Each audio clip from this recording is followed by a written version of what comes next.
y se demora un poquito en grabar.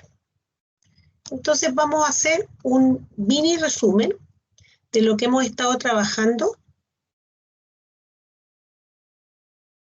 Ya la semana pasada, ¿no es cierto?, estuvimos trabajando los tipos de comprensión lectora. ¿Recuerdan? ¿Cuáles son los tipos de comprensión lectora?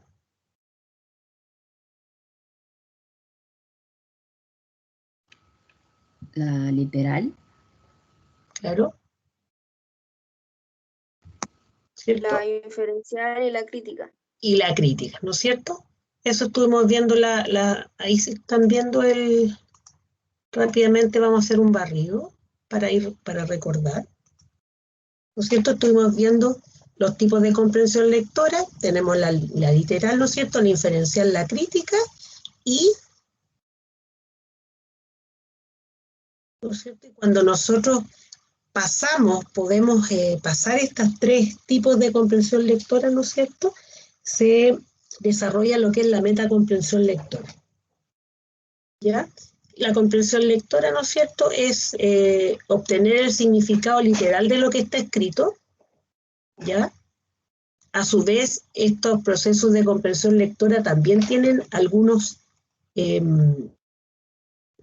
procesos a su haber, ¿no es cierto?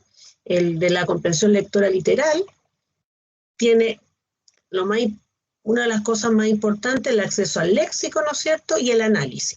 Generalmente estos procesos son los procesos más básicos que se dan cuando uno está comenzando en el inicio del proceso de escritura y de lectura. ¿Sí? Y ahí comentamos también que existen algunos postulados que indican que nosotros tenemos en nuestro cerebro, ¿no es cierto?, especies de diccionarios mentales, léxicos, ¿ya? Y a los que uno va accediendo durante el proceso de comprensión lectora.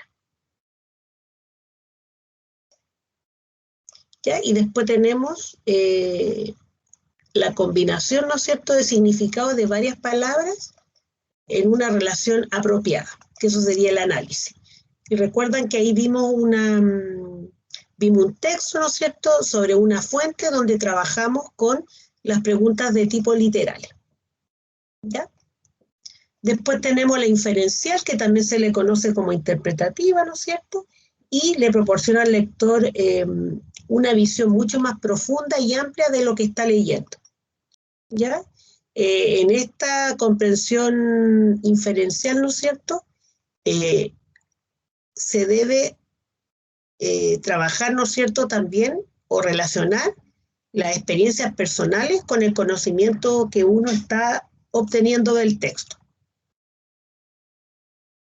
Y también este proceso de comprensión inferencial, a su vez, también tiene otros procesos a su haber, que sería el de la integración, el de resumen y de la elaboración.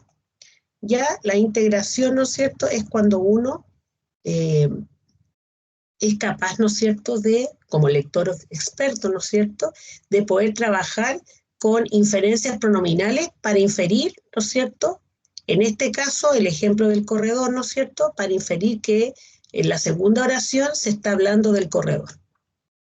¿Ya?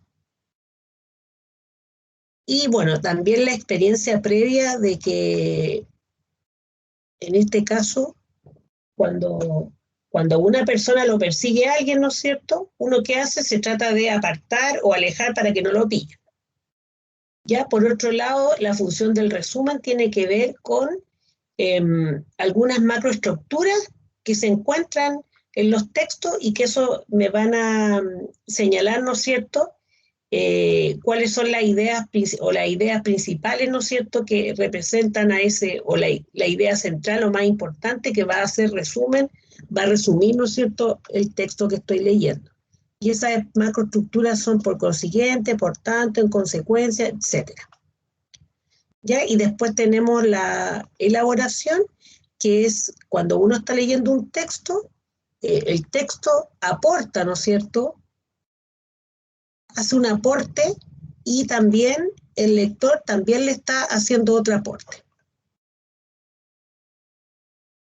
Y después tenemos la comprensión lectora crítica, ¿no es cierto?, que también se le conoce como apreciativa, Y esto es uno de los niveles, es un nivel más alto de las otras dos, ¿no es cierto? Y va a permitir hacer, emitir juicios de valor, ¿ya? Valorar, ¿no es cierto?, la importancia de lo que se está leyendo.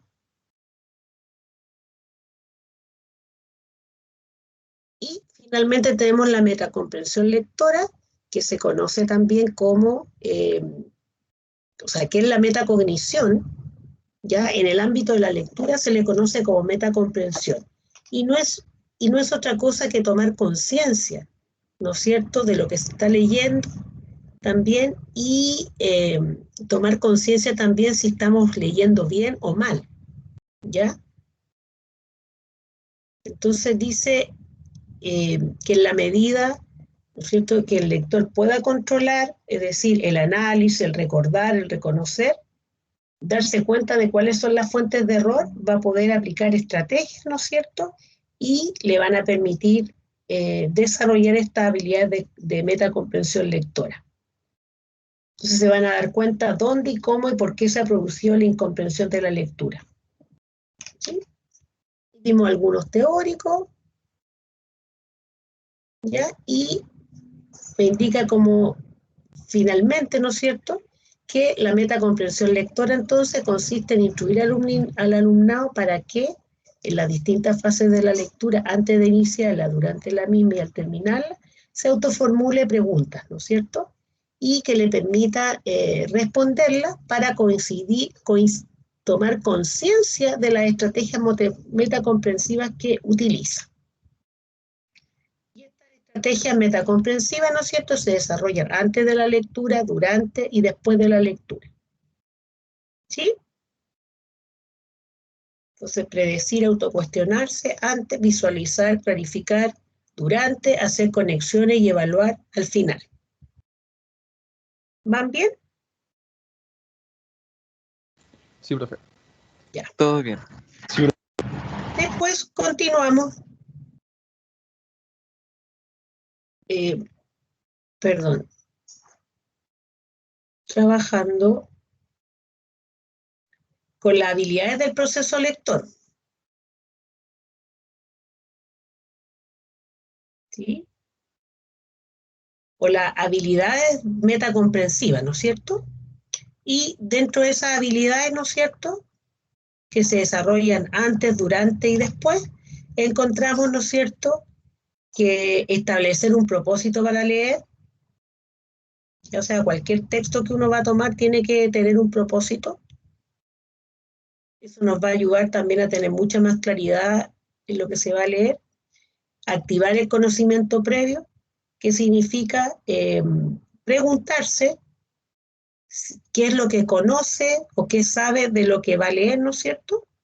Porque al relacionar la información procesada y almacenada, ¿no es cierto?, con el nuevo conocimiento, se va a perfeccionar esta especie de vínculo, ¿no es cierto?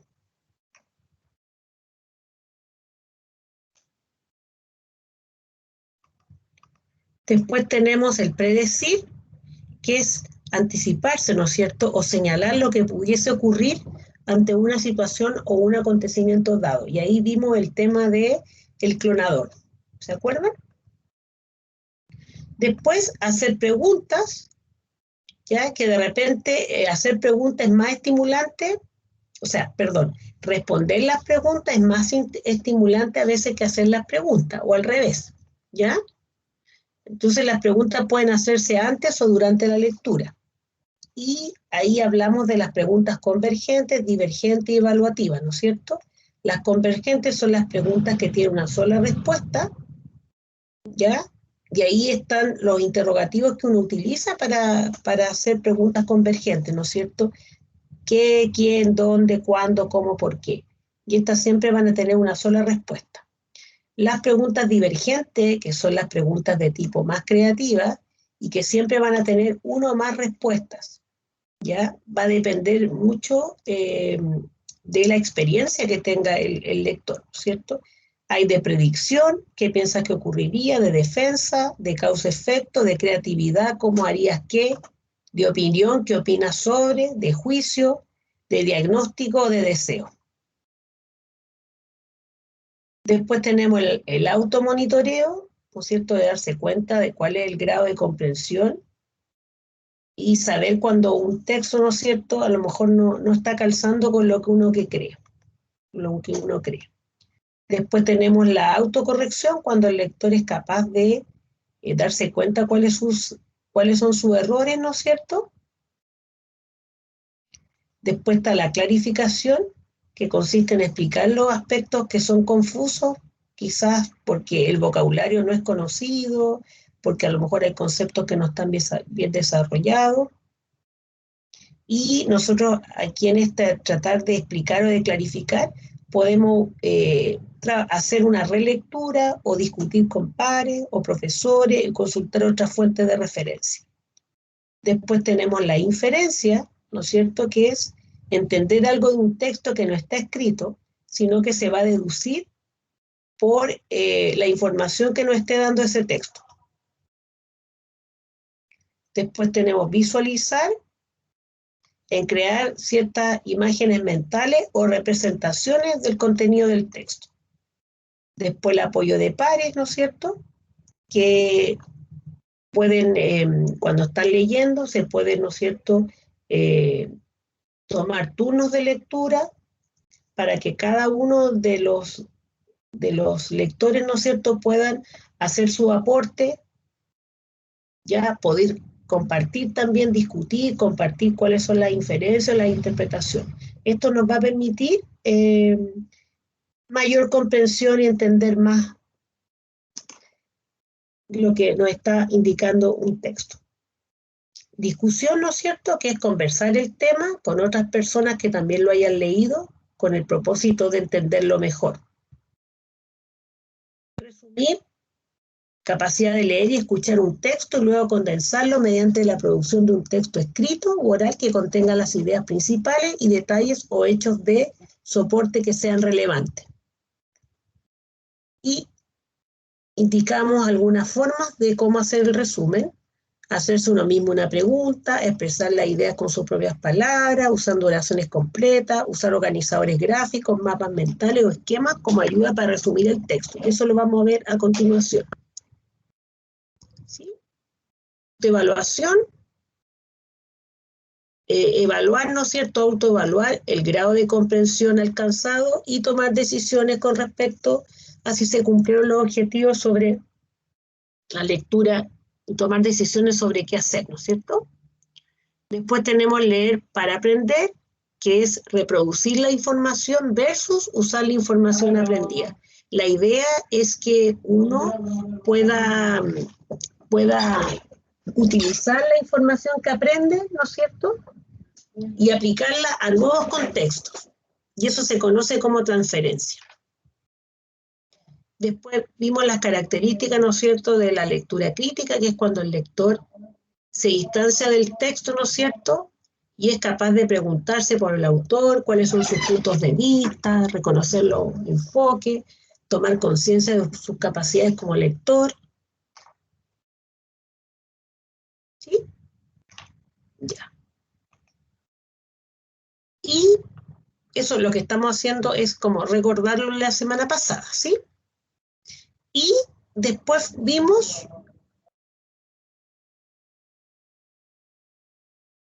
hablamos, ¿no es cierto?, de las inferencias,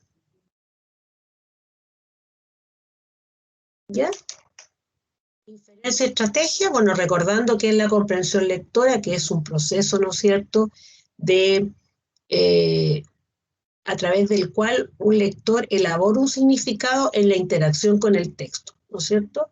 Por lo tanto, para lograr una buena comprensión lectora, tiene que existir una relación entre la información nueva que uno tenga con la antigua. Y ahí ¿se acuerdan? Hicimos también el ejemplo de esta frase, ¿no es cierto?, que también es importante para que exista una buena comprensión lectora, ¿no es cierto?, también trabajar el tema de la puntuación. ¿Sí?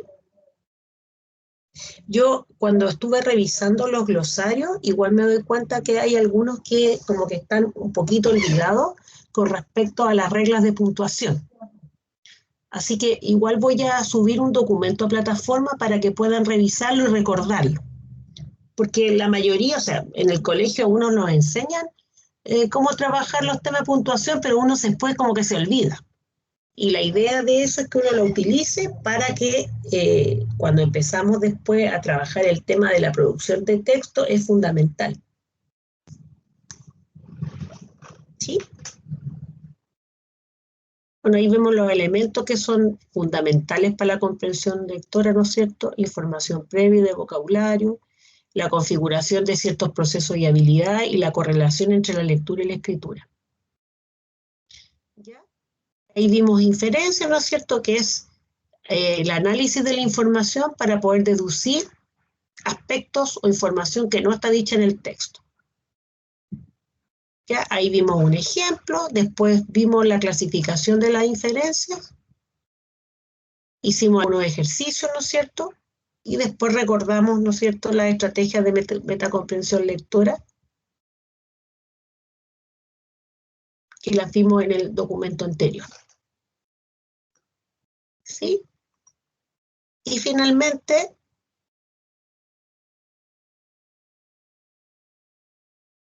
¿cierto?, vimos este cuadrito, ¿ya?, donde aparece el modelo interactivo de la comprensión lectora. Sí, que es el que se está trabajando en la actualidad. ¿Se acuerda que existen 3 modelos? El último modelo, que se está trabajando a partir de los 80, 90, ¿no es cierto?, el modelo interactivo de la comprensión lectora, donde se señala, ¿no es cierto?, que nosotros vamos a seleccionar del texto la información más relevante a partir de nuestros conocimientos y experiencias que tengamos previamente. Y obviamente también el objetivo que tengamos en mente. Entonces aquí está el texto, nosotros utilizamos ciertas estrategias y habilidades, ¿no es cierto?, como es la percepción, una que nos va a permitir hacer una lectura rápida, lectura atenta, ¿no es cierto? Aquí está ya el proceso lector, donde están, ¿no es cierto?, el proceso de lectura, que esas son las etapas, ¿no es cierto?, que acabamos de recordar. Nosotros tenemos que formularnos hipótesis, anticipación, inferencia, etcétera, verificar las hipótesis y finalmente nos vamos a hacer una representación mental del significado del texto. Y esto va a quedar, ¿dónde va a quedar grabado? En la memoria a corto plazo y en la memoria a largo plazo. Y dependiendo, ¿no es cierto?, la utilización, o sea, uno lo tiene que ir a buscar a la memoria a corto plazo, a la memoria a largo plazo, ¿no es cierto?, y poder aplicarlo a otra experiencia, a otra actividad. ¿Sí? Eso es lo que hemos visto hasta el momento. ¿Dudas, consultas? No, profe. ¿No? Ya, Profe. entonces, No, profesora. ya, continuamos entonces.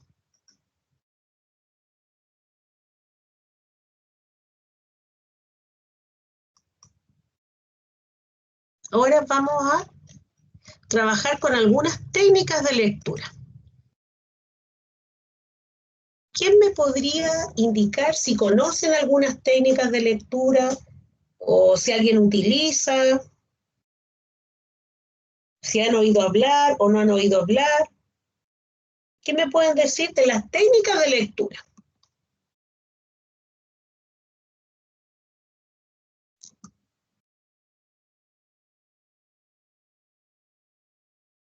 ¿Alguien utiliza alguna técnica?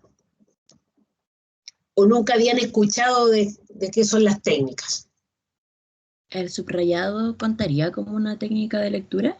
Sí, excelente. El subrayado sí, es una técnica de lectura. ¿Sí? ¿Tú la utilizas? A veces, no siempre. ¿Cuándo la utilizas? Cuando quiero buscar información ¿Ya? en algún texto, subrayo para saber qué es lo que me sirve y lo que no. Ya. Excelente. ¿Alguien más que utiliza alguna técnica? Profe, Sí, te escucho. como técnica de lectura entraría por ejemplo, no sé, por el momento que uno está leyendo, no conoce una palabra, no sé, la destaca y luego busca el significado. Podría Claro, contar. sí, sí, también es una técnica de lectura, claro. Hay alguien que está en la sala de espera. A ver, ¿habrá entrado? Ya lo aceptamos, profe. Ah, ya, regio. ¿Alguien más conoce alguna otra? Ay, No sé si sea una técnica, pero el hecho de hacer resúmenes de lo que uno lee también se podría considerar, ¿no? claro, pero ¿a partir de qué técnica tú haces el resumen?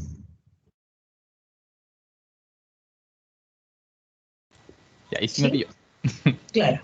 O sea, lo que pasa es que para hacer el resumen existen técnicas de lectura para hacerlo. Y eso es lo que vamos a repasar ahora. Y que estas técnicas son súper buenas en el sentido que te ayudan a comprender mejor el texto. Y a partir de la utilización de estas técnicas, podemos después elaborar un escrito. Que vamos para allá. ¿Ya? ¿Alguien más?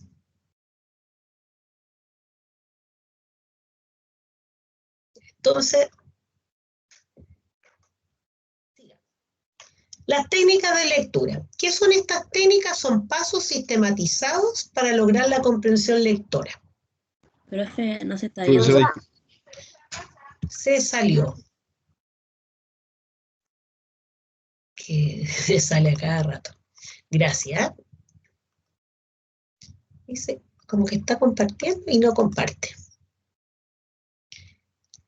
Desde el actual. Ahí está. Entonces, lo que les decía que las técnicas de lectura son pasos sistematizados para lograr la comprensión lectora.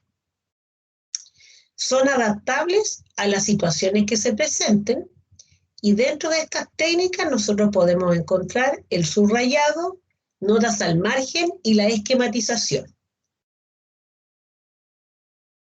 Nosotros vamos a ver por ahora estas tres. ¿Ya? El subrayado. ¿Qué es? Es una técnica que utilizamos después de una prelectura y sirve como base para el uso de estrategias de lectura y escritura. Y algo que es fundamental, que es de tipo personal. O sea, no es aconsejable, por ejemplo, pedir prestado, porque hay gente que lo hace, ¿no es cierto? Uno pedir prestado un documento, ¿no es cierto?, para estudiarlo, y si ese documento está subrayado, lo más probable es que la persona haya subrayado dependiendo de sus necesidades.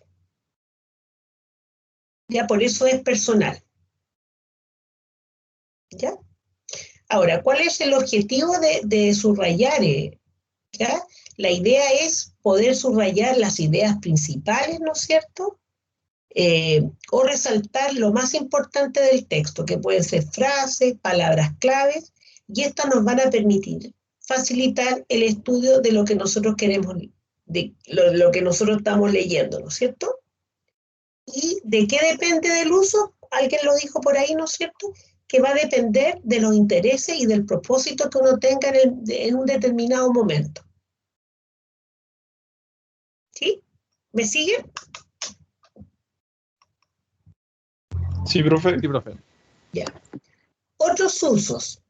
También nos puede servir para realizar una lectura de tipo objetiva, ¿ya?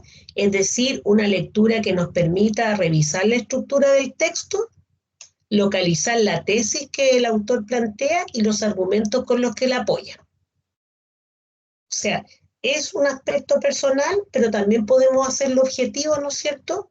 Si en ponernos de acuerdo, ¿no es cierto?, con respecto a un texto, cuál es la estructura que tiene este texto, localizar a lo mejor la tesis que el autor plantea y cuáles son los argumentos sobre los cuales él está apoyando esa tesis. ¿Ya? Ahora, ¿por qué es útil el subrayado? Porque nos va a facilitar el estudio y va a mejorar nuestra atención. ¿ya? Y el subrayado va a ser la base, o nos va a servir de base, para poder elaborar cuadros sinópticos, mapas conceptuales o mapas mentales. ¿Sí? Y eso, como lo decía un compañero, ¿no es cierto? Claro, ¿cómo voy a hacer el resumen? A través de, utilizando, por ejemplo, esta técnica del subrayado.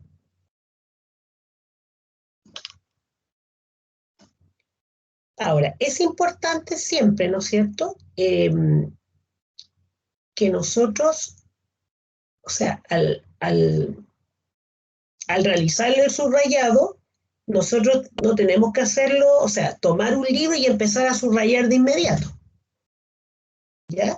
Porque hay personas que hacen eso, o sea, empezar a leer el libro y empezar a subrayar, no. Uno tendría que, una primera lectura, ¿no es cierto?, y después empezar a subrayar a partir de la segunda o de la tercera lectura, porque en la primera lectura quizás no se van a considerar algunos aspectos y se van a dejar de lado. ¿Ya? Ahora, ¿cuál es el resultado final del subrayado? Que nosotros, al leer lo que hemos subrayado, vamos a poder obtener un resumen literal de la lectura. ¿Ya? Y este resumen literal nos puede ser útil, ¿no es cierto?, para estudiar, para saber de qué se trata un texto o para hacer reportes de lectura. Y esto nos va a permitir también estudiar de forma más rápida.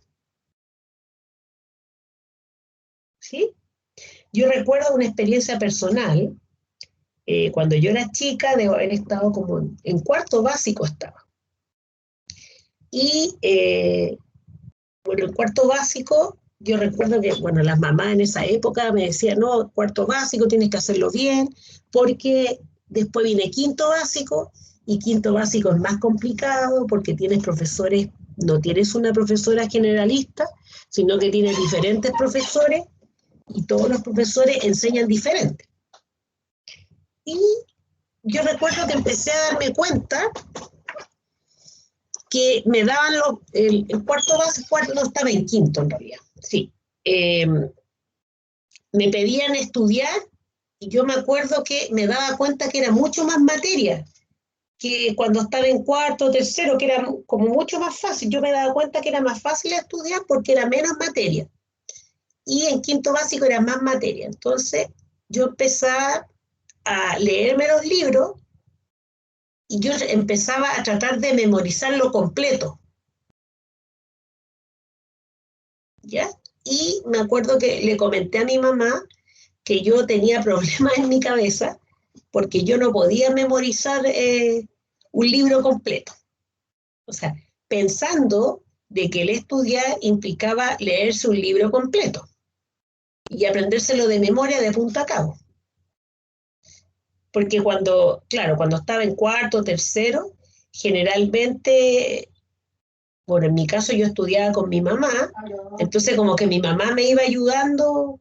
Ya en quinto básico, mi mamá me dijo que yo ya estaba más grande y que tenía que empezar yo a tomar conciencia y hacer el estudio por mí misma. Entonces me llevaron al médico, porque yo lloraba diciéndole a mi mamá que a mí algo me pasaba, que yo no podía memorizar. Entonces me llevaron al médico, al pediatra, y yo le cuento al pediatra, porque que estoy con problemas, que no me aprendo las cosas, y el pediatra, ¿sabes lo que hace? Saca de su escritorio un destacador. Imagínense, el pediatra, que eso debería haberme enseñado mi profesora. Saca un destacador, y me acuerdo que fue la primera vez que yo vi a un destacador, que conocí los destacadores porque yo no los conocía. ¿Ya? Y me acuerdo que era de color amarillo. Y me lo pasó y él me explicó, me dijo, no, pues que no tienes que aprenderte el texto de memoria completo. Lo que tienes que hacer es leerlo, hacer una lectura general y en la segunda lectura empezar a destacar los aspectos que son más importantes. Y esos son los aspectos que tienes que aprenderte. Y bueno, la idea también es yo con mis propias palabras, ¿no es cierto?, parafrasear y lo que yo entendí del texto, poder, ¿no es cierto?, parafrasearlo. ¿Sí? Entonces, mi problema no era un problema no tenía un problema en mi cabecita, simplemente en un problema que no me habían enseñado las técnicas que me iban a ayudar a comprender mejor el texto. ¿Sí? De ahí, como que a mí se me facilitó el estudio, de todas maneras. ¿Sí? Ahora, algunos aspectos para profundizar, que son importantes del subrayado. Las palabras claves o frases esenciales pueden estar, uno las puede encontrar al principio, en medio o al final de un párrafo. ¿Sí? Entonces, por eso es importante hacer esta lectura global, una primera lectura. Los que utilizan esta técnica, ¿lo hacen así?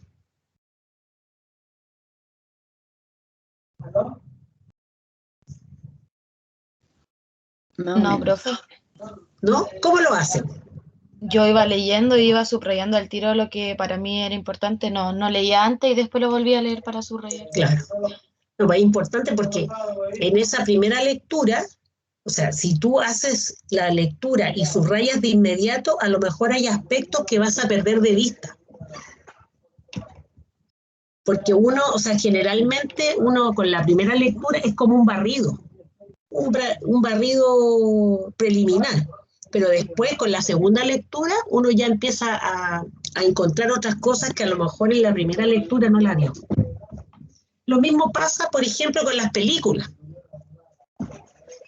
Cuando uno, a mí me encanta la Forrest Gump. Y cada vez que la veo, la he visto muchas veces, yo creo que como 10 veces, por ejemplo. Y cada vez que la leo, o sea, cada vez que veo el Forrest Gump, le encuentro algo diferente. O algún aspecto que no vi en la anterior. Esto pasa lo mismo con la lectura. Ya en la primera lectura hay cosas que uno puede pasar de lado. Ya con la segunda lectura ya empieza a estar un poco más claro de lo que trata el texto. ¿Sí?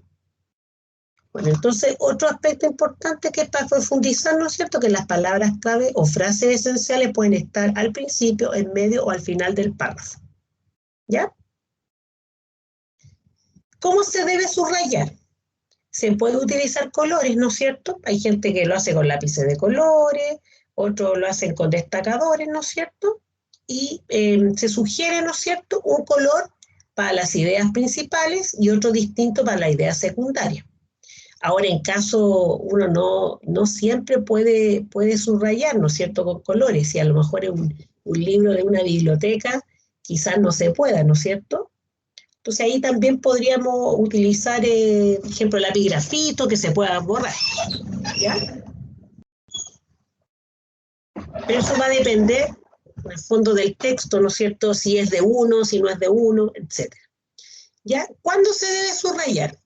Y como lo mencioné anteriormente, nunca en la primera lectura es recomendable, ¿no es cierto?, en la segunda o en la tercera lectura. Y lo otro, como lo vimos ¿no es cierto?, en estas etapas del proceso lector, que es importante buscar el significado de las palabras que no se conozcan. ¿Ya? O sea, a lo mejor en esa primera lectura, ¿no es cierto?, se pueden identificar las palabras que uno no conoce y puede ir a un diccionario, ¿no es cierto?, a buscarlo. Y ahora, como lo he comentado, ahora es tan fácil poder trabajar con el diccionario, porque todos los celulares tienen, o sea, uno puede consultar, ¿no es cierto? Así que no es necesario andar con el tremendo diccionario, sino que uno ahora tiene la facilidad de la tecnología, ¿no es cierto? Ahora, otro aspecto importante, ¿no es cierto?, es que antes de subrayar, incluso antes de leer el texto, ¿no es cierto?, y como lo vimos en estas etapas, ¿no es cierto?, es importante hacerse algunas preguntas, ¿cierto? ¿Qué tipo de texto leeré y cuál es el propósito de ese texto? Eso, a lo mejor, el propósito, ¿no es cierto?, el tipo de texto, ¿cómo lo voy a poder encontrar, ¿no es cierto?, haciendo una primera revisión del texto. En el caso que sea un texto, ¿no es cierto?, ver el índice, ver el prólogo, ¿ya? Ver la carátula, ¿ya? Y buscar cuál es el propósito del texto y cuál es mi propósito también. Y aquí tenemos un ejemplo. Este ejemplo aparece en bibliografía que tenemos para el curso, que es la estrategia para aprender a aprender. Entonces, aparece un texto que habla sobre la inteligencia, ¿ya? ¿Quién me podría leer el primer párrafo, por favor? Yo, profe. Ya, Carlos le lea. gana a cualquier contrincante en ajedrez. Rosa escucha ópera en sus ratos libres. Alejandro es un superatleta. Andrés se entretiene a sus amigos con extensas charlas de aventuras. A Lorena le encanta dibujar y pintar. Diana siempre está organizando alguna fiesta en su escuela. Ricardo pasa los ratos solo en su casa consiguiendo un negocio. Patricia se entretiene observando y estudiando la naturaleza. Ya. ¿Quién me podría leer el segundo párrafo?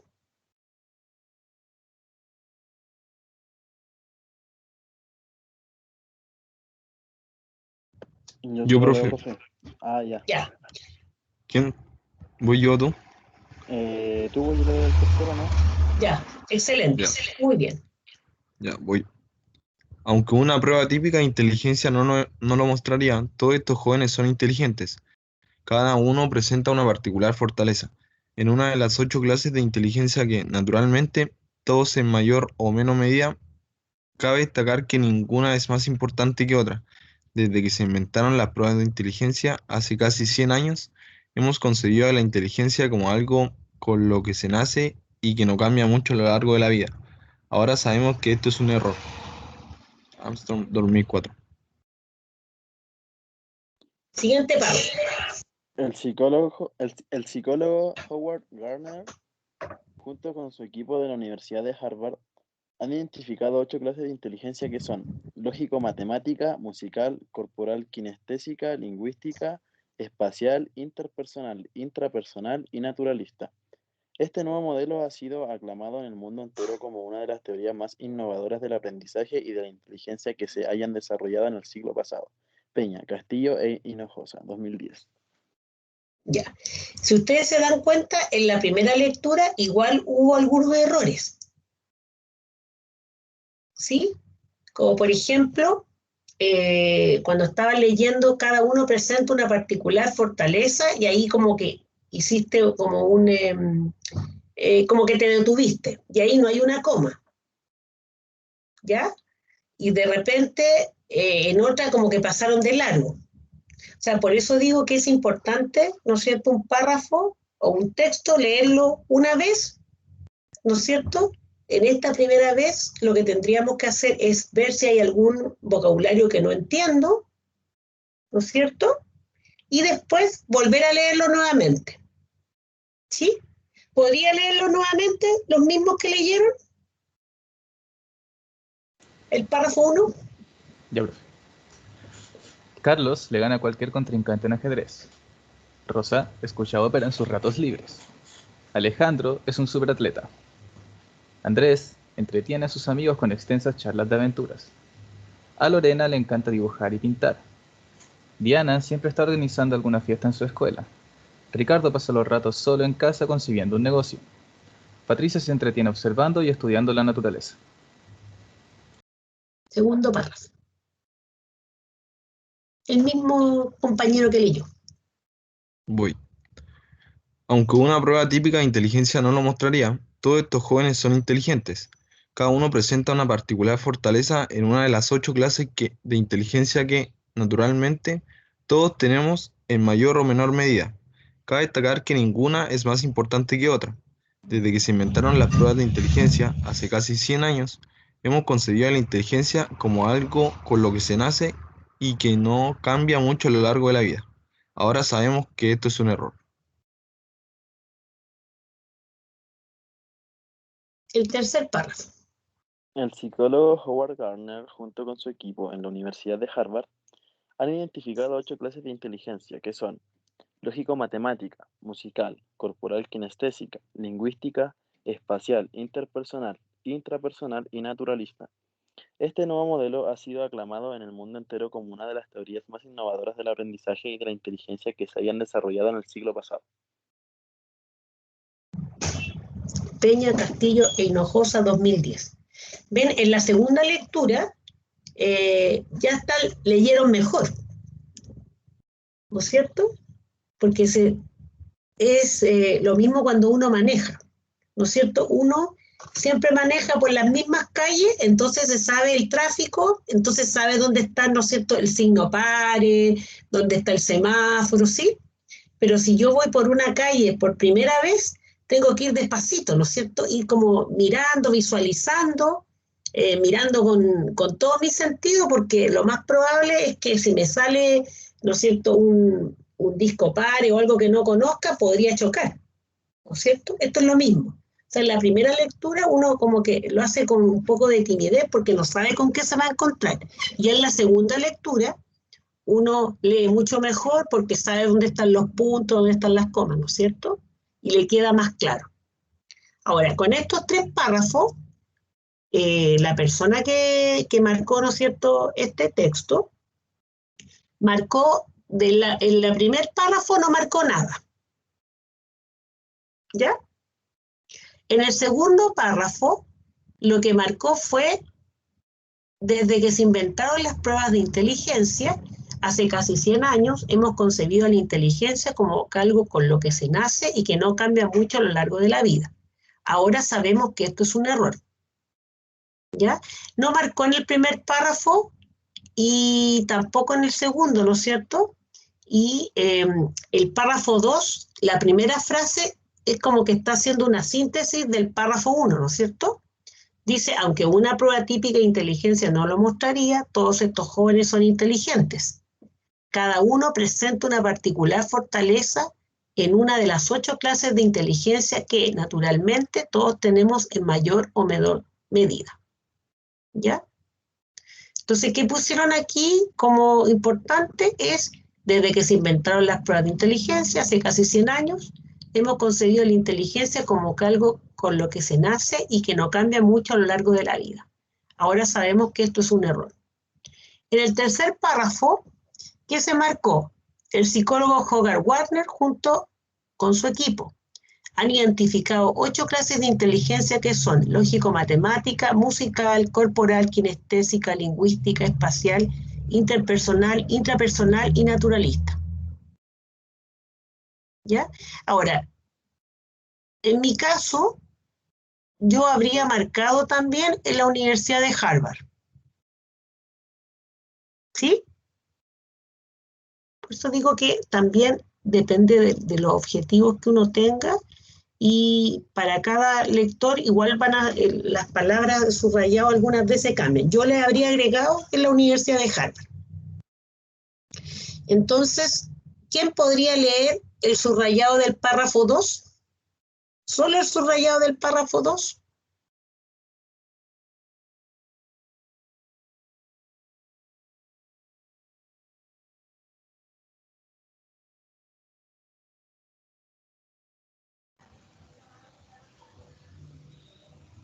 ¿Sí?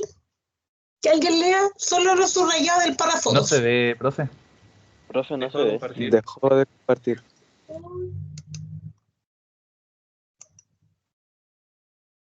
Qué raro. Porque dura poco.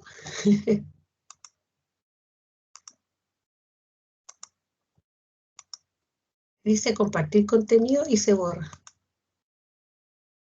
¿Ahí? Ahí sí, profe.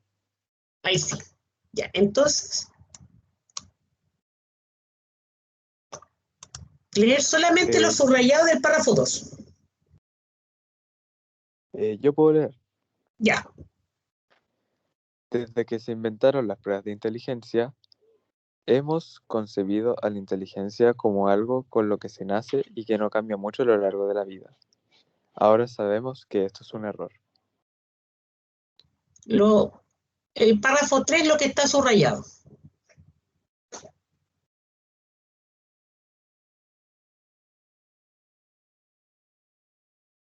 Tú mismo puedes leerlo. Ya, voy.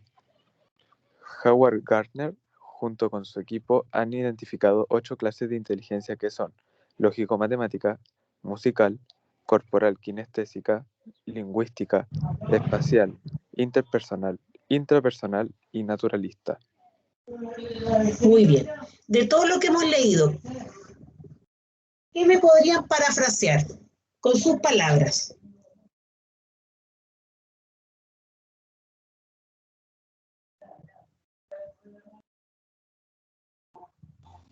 Que no solamente que no hay una sola inteligencia, sino que hay muchas inteligencias Muy que va a bien, depender en distintas áreas. ¿ya? Y que existe, ¿no es cierto?, un autor, Howard Gardner, que con su equipo identificaron los 8 tipos de inteligencia. Y la inteligencia no es algo con lo que se nace, ¿no es cierto?, sino que a lo largo de la vida puede ir cambiando. Ya antes se pensaba que uno nacía con una inteligencia y moría con esa inteligencia. Ahora nos damos cuenta que existen inteligencias múltiples, ¿no es cierto? Y que esas inteligencias se pueden ir desarrollando. Porque es, por ejemplo, un atleta, por ejemplo, pensemos en la Nadia Comaneci. Ella tenía la inteligencia, ¿no es cierto?, kinestésica, ¿sí? Pero hay otros, por ejemplo, Einstein, ¿no es cierto?, que seguramente tenía la inteligencia a lo mejor lógico-matemática, ¿sí? Pero miren, en un texto de 3 párrafos, en unas breves palabras, ustedes comprendieron rápidamente lo que me quería decir el texto. ¿Se fijan? Y eso nos ayuda también, o sea, la técnica del subrayado nos ayuda a estudiar más rápido. ¿Sí? Porque sería impensado, por ejemplo, pensar, Carlos le gana a cualquier... Se imagina como yo pensaba que tenía que aprendérmelo de memoria, ¿no es cierto? Eso no, pues si tenía que subrayar lo más importante y después, eso importante, poder parafrasearlo. Y eso es lo que yo aprendo. Y eso es lo que queda, ¿no es cierto?, en mi memoria, debería de ir a mi memoria de largo plazo. ¿Cierto? Ya. Ahora vamos a estudiar otra técnica que se llama notas al margen. ¿Sí? ¿Qué es? Las notas al margen dice que es otra técnica de comprensión de lectura que permite hacer inferencias al contrastar la nueva información con el conocimiento previo del lector. ¿Cuál es la función principal? Es apoyar a nuestra memoria para que al redactar, ¿no es cierto?, si tenemos que redactar un texto en base a lo que hemos leído, tengamos, ¿no es cierto?, a la mano el contenido, las notas y la estructura de lo que leímos. ¿Sí? Yo, de manera personal, yo siempre utilizo la nota al margen. Me gusta así, los cuadernos incluso desde chica. Si me miran mis cuadernos, yo siempre estoy como apuntando en distintas partes del cuaderno. Ya, si es que estoy, por ejemplo, en una reunión también y me dan algún documento, igual estoy apuntando, siempre tengo cosas escritas al costado. Recuerdo que en una oportunidad tomé clases de guitarra, que yo quería tocar guitarra clásica. Ya, o sea, yo toco guitarra, no soy Eric Clapton, pero por lo menos para cuando trabajaba en colegio podía cantar con mis niños, era muy entretenido. Pero yo quería perfeccionarme, entonces empecé a estudiar con un profesor guitarra clásica, pero el profesor finalmente no seguí porque el profesor era tan complejo en el sentido de que cuando estábamos haciendo la clase, y él me estaba explicando algunas cosas, porque teníamos, me acuerdo, clase práctica y teórica. Entonces, en las clases teóricas, él me iba anotando cosas, qué sé yo, íbamos hablando distintas materias, y de repente me pasaba, por ejemplo, una pauta musical, ¿no es cierto? Y yo empezaba a anotar por la esquina, y él no me dejaba. Imagínense, yo era una persona adulta, o sea, adulta que ya era profesor, o sea, era de profesor a profesor, y no me dejaba las notas al margen. No, me decía, pero si eso es algo personal, ¿no es cierto? Una característica, y que eso me va a ayudar, ¿no es cierto?, en mi memoria. ¿Sí?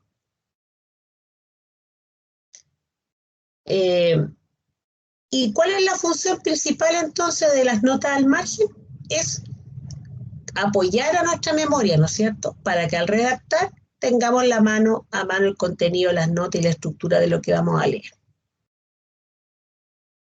Importante, que también es importante la técnica del subrayado, ¿no es cierto?, poder marcar cuáles son las palabras que tienen un significado extraño, ¿no es cierto?, que yo desconozco, ¿no es cierto?, y eso también nos va a ayudar a comprender mucho mejor el sentido del texto. ¿Ya?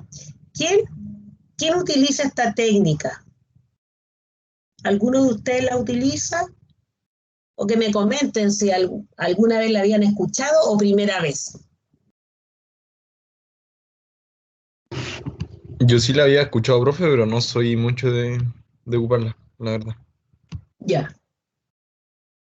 Yo sí la utilizo, profe, pero no sabía que se llamaba así. Ya. O sea, a lo mejor como tú la utilizabas, o sea, sin saber que era una técnica, que de repente pasa, que Claro, uno hace exacto. cosas que como que emergen naturalmente, no sé, es como... ¿Quién Es que más? lo ¿Hay hago para alguien? ponerme en contexto. Si no entiendo, por ejemplo, una palabra, puede que esa sea una palabra clave y no voy a entender nada del resto. Claro, súper. ¿Alguien más la utiliza?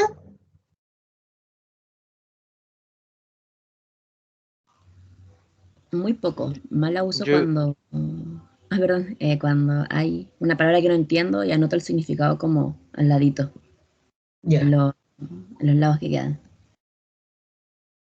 Lo que vamos a hacer esta semana, yo voy a dejar un texto, ya, o sea, vamos a hacer un taller donde ustedes van a decidir cuál de las dos técnicas ocupar, y después vamos a finalizar con un mapa conceptual.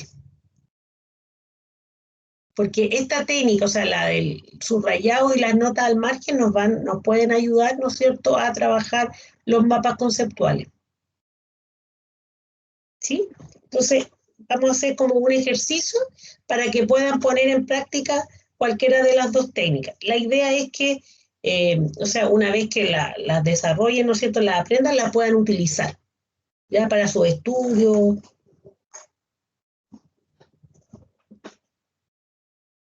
Entonces, aquí tenemos, ¿no es cierto?, el mismo texto que vimos anteriormente. Ya, entonces dice: Carlos le gana a cualquier contrincante en ajedrez. Rosa escucha ópera en sus ratos libres. Alejandro es un superatleta. Andrés entretiene a sus amigos con extensas charlas de aventuras. A Lorena le encanta dibujar y pintar. Diana siempre está organizando alguna fiesta en su escuela. Ricardo pasa los ratos solo en casa concibiendo un negocio. Patricia se entretiene observando y estudiando la naturaleza. Entonces, ¿cómo yo podría, qué nota al margen podría poner yo de este texto, ¿no es cierto?, que me están hablando de ejemplos de personas con distintas habilidades. ¿Sí? Después, aunque una prueba típica de inteligencia no lo mostraría, todos estos jóvenes son inteligentes. Cada uno presenta una particular fortaleza en una de las 8 clases de inteligencia que, naturalmente, todos tenemos en mayor o menor medida. Cabe destacar que ninguna es más importante que otra. Desde que se inventaron las pruebas de inteligencia hace casi 100 años, hemos concebido la inteligencia como algo con lo que se nace y que no cambia mucho a lo largo de la vida. Ahora sabemos que esto es un error. Armstrong 2004. ¿Qué puedo poner al margen, no es cierto? Es que la visión tradicional de la inteligencia es cuestionada. ¿Sí? No sé si fueron Forrest Gump,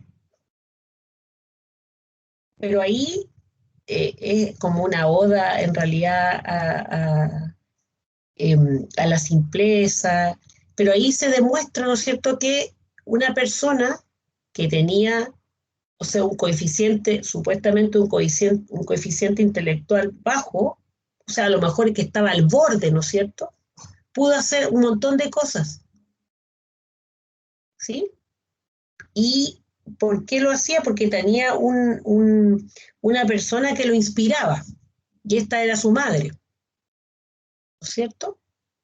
Entonces ahí dice que no necesariamente, o sea, uno nace con una inteligencia y se queda con esa inteligencia, sino que las experiencias también con las que uno va pasando, ¿no es cierto?, te hacen que esa inteligencia se vaya desarrollando.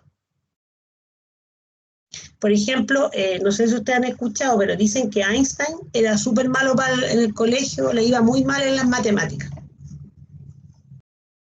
Y resulta que, ¿no es cierto?, inventó la teoría de la relatividad. ¿Sí?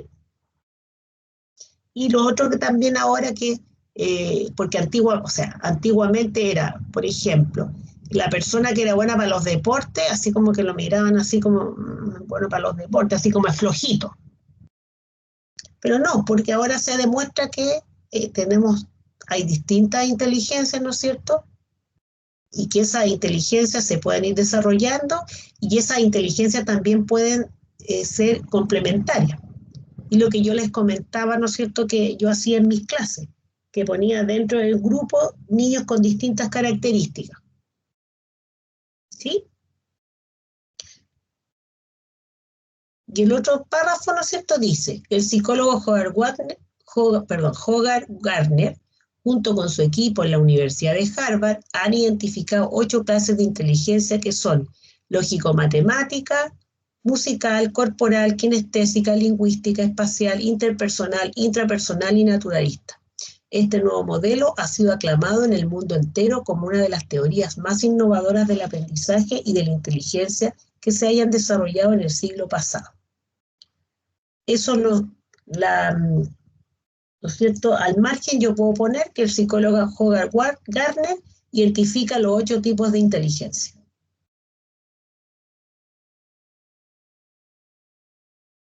¿Sí? Ahora, en este caso, como lo más probable es que ustedes no conozcan, ¿no es cierto?, el significado de la lógico-matemática, de la musical, corporal, kinestésica, lingüística. Ahí yo podría, ¿no es cierto?, trabajar en la búsqueda de esas palabras, ya para poder entender en qué consiste el modelo. Pero esa es la idea de estas técnicas.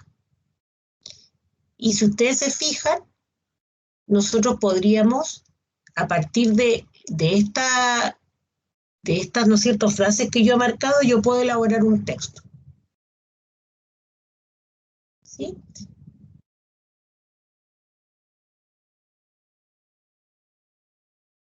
A partir de eso. Y eso es lo que uno espera, ¿no es cierto?, que se deba trabajar cuando se elaboran las tesis de grado.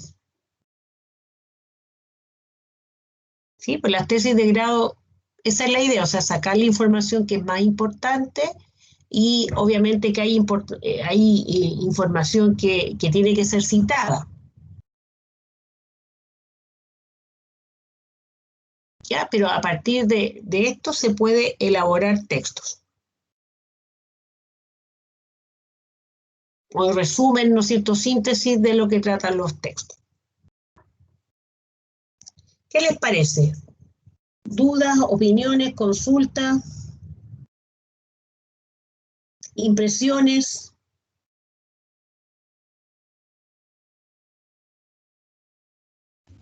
Ninguna, profe. ¿No? Ninguna. A mí me impresiona la gran cantidad que hay y muchas veces se ven pocas o demuestran pocas.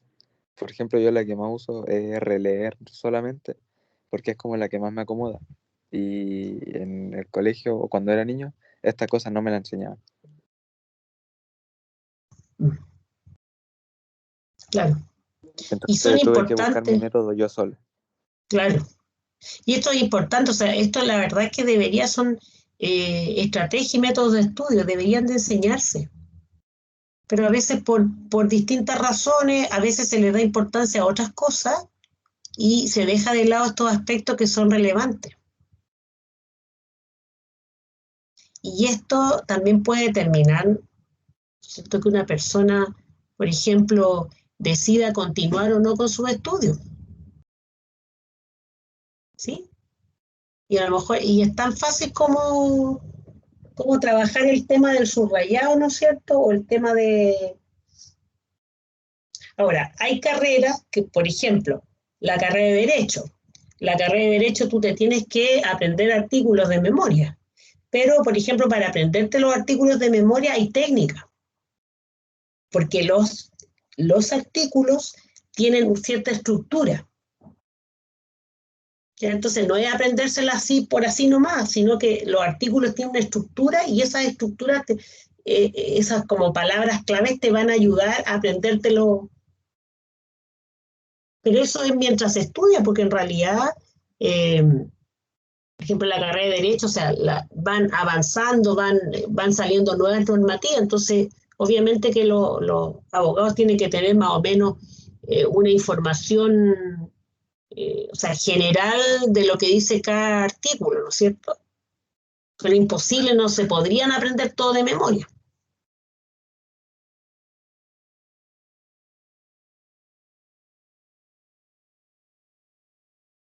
¿Sí? Así que son buenas. Entonces, lo que vamos a hacer es, yo voy a hacer un taller, lo voy a subir para que puedan trabajar con estas dos técnicas, ¿ya? Y que puedan practicarlas. Y la idea es que las puedan aplicar en su otra asignatura. ¿Sí? Ya, profe. Ok, profe. Ya. Entonces, sí, estamos en la hora. Espero que estén bien. Nos vemos el viernes y voy a subir esta información, voy a subir el taller también y ustedes saben, por cualquier duda, consulta a través de la página, también puede ser a través de Teams.